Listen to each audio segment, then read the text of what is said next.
Good morning everybody, welcome to So You Think You Can Plan. After our last video, we are quite motivated to try the triple heart again. So we are using the 1x1 method and I'm having the Napoli. Then we will see how it goes from there.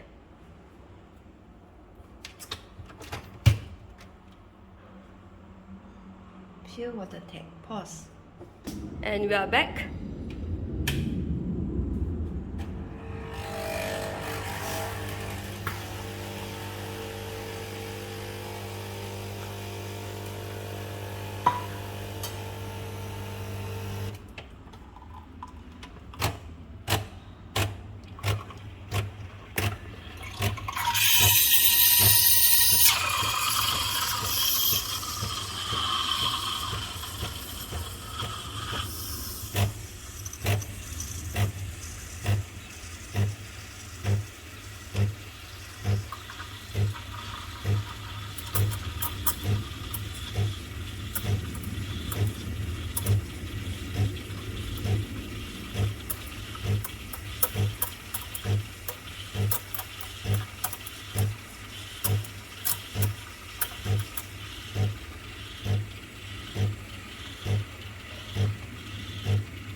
Notice the t-shirt says, "My husband, Easter." The last word is best. Best. Oh, nice. Okay, let's take a look at that. So this is the close-up of the rippled heart, and looks like she has more or less gotten the hang of it.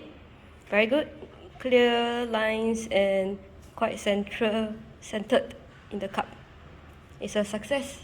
Okay, so I think she would like to try again. Let's take a look at the second cup. Now onto our second cup because she's so motivated.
Whoa, okay, let's take a look at that. Okay, you can see on the left the first cup, and on the right the much more beautiful second latte art. Okay, I think the second cup was foam better, so you can see, oh sorry, my phone asked me to update. Okay, so you can see the foam looking stronger and then more pronounced. Then she also did a good job because you still can see the lines, but maybe not so obvious because it's very foamy. This one is less foamy but very good lines. So I think the second cup was an improvement because it's more centered and it has a cute little tail. Okay, thank you for watching our video, and if you like this video, hit the like button. Seems like we are on our way to passing this report hard and can move on to Rosetta soon. Bye everybody!